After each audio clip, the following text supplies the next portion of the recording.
I mean, why aren't you changing history? Oh, I'm ugly. So change history. I mean, do the best you can. Use makeup, but you're still ugly. But that doesn't mean you can't make history. Just take your little half a loaf and piece of bread and give it to God. You'd be shocked what God can do with ugly. What he can do with broken things. It's amazing. Oh, Peter, maybe you don't have an education. I went to What's the Matter You? Peter's first message, what was amazing about it? People were like, this must be God. You are not that smart.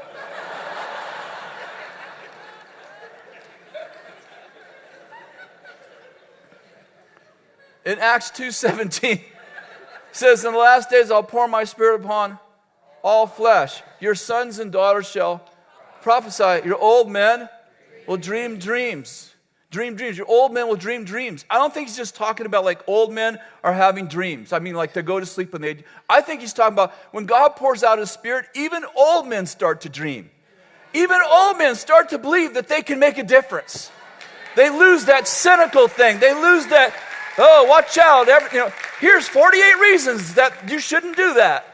Here's all the things that can go wrong. Here's my past. Here's all my disappointments. But when the Spirit of God comes on people, even old men begin to dream.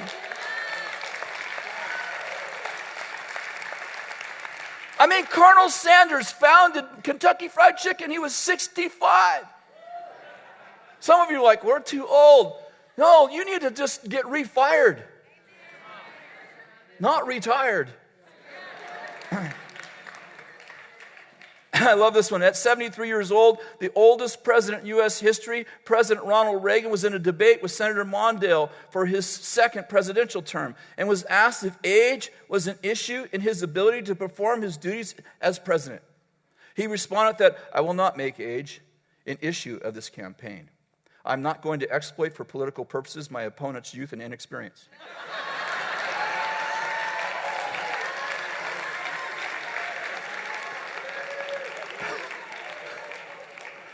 That's a good word right there. Some of you are cramming for your finals, man. You need to do something amazing before you get out of here. Are you with me? Yes. Well, I'm just going to let the young people do it. Man, we need you. If you die, it doesn't make that much difference. You're going too soon anyway.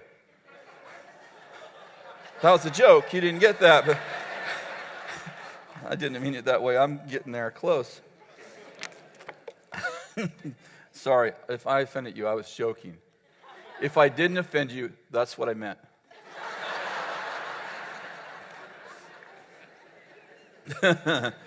It's time for dreamers to dream.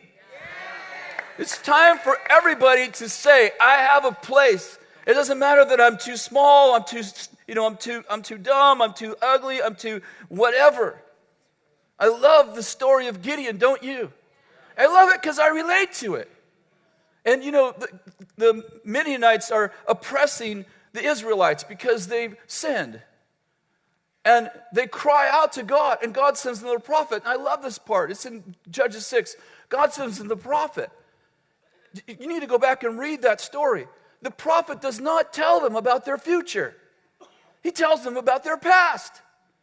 He doesn't tell them one thing about what's going to happen. He tells them everything about what already happened. God was with you. When you crossed the Red Sea, he parted the sea. He tells them all about the miracles of God and doesn't tell them one thing about their future. Well, Gideon must have been at that conference, at the prophetic conference, because a few days later, an angel visits Gideon and says, "Oh, man of valor." And he goes, "Oh, yeah? Where are all the miracles I just heard about in the conference? Where are the miracles?" And an angel says, "The miracle's in you." That's right. See, for 40 years, the Israelites are oppressed, and Gideon thinks the Midianites are the problem. When he doesn't realize that it's his low self-esteem that's the problem. Yeah.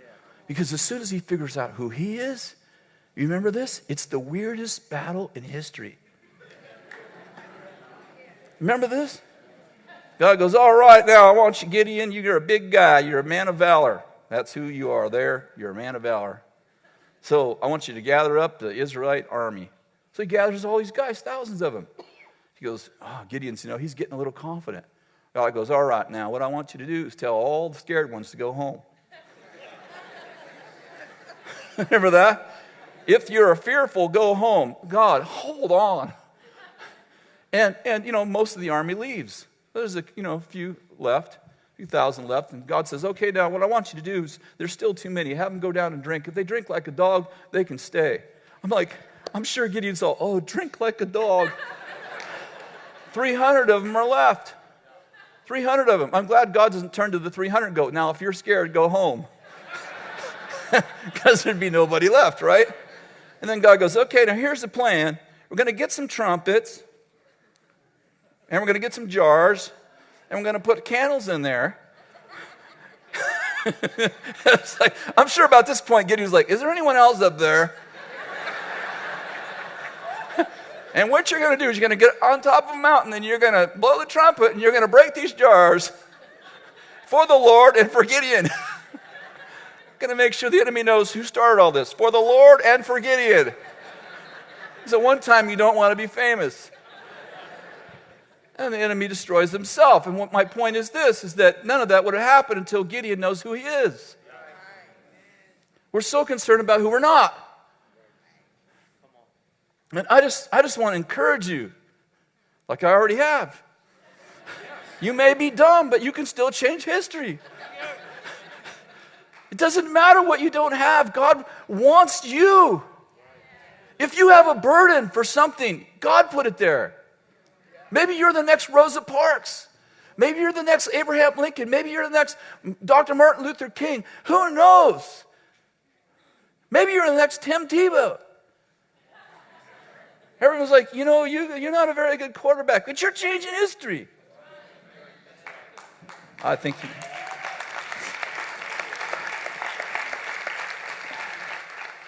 people make fun of people who make history.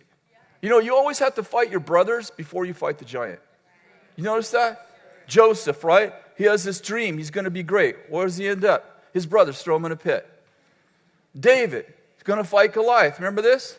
15 years old. He's going to fight Goliath. What's he have to do before he can fight Goliath? He has to fight his brothers. I'm telling you, your brothers are the biggest resistance for you making a difference. It isn't the giants. You're like, I'm going to get those giants. The brothers, you know what? Calm down. Go play with the sheep. You can't do it. You're no good. You're too little. You're too young. You're the youngest. And besides that, if you actually beat this giant, then we'd have to feel bad about us being scared. But as long as you're scared and we're all scared, then, it's cool. But as soon as someone gets some courage, then it makes all of us feel bad, because as long as all y'all hang out together being afraid, then I don't feel bad for being afraid.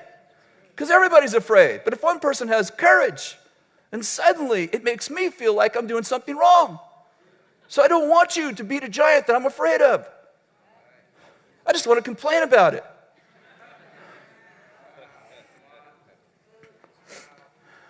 I love this. My favorite quote right now, and I've shared it here actually.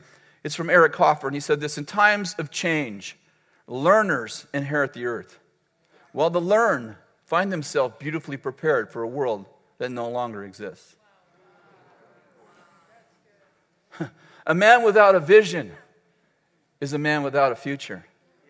And a man without a future will always return to his past. It's time to get a vision.